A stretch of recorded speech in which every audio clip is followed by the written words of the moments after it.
amazing story. There was a hen.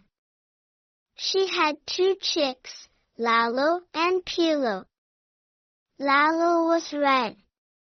He loved red things. Peelu was yellow. He loved yellow things.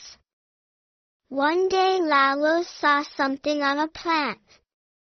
It was red. He ate it. Oh, no! It was a red chili up. It was very hot. Lalu's mouth started burning. He screamed. Mother hen came running. Peelu came too. Peelu said, I'll get something for you. Peelu brought a yellow Lalu.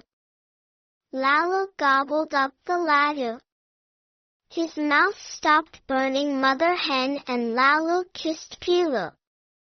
Thank you for watching.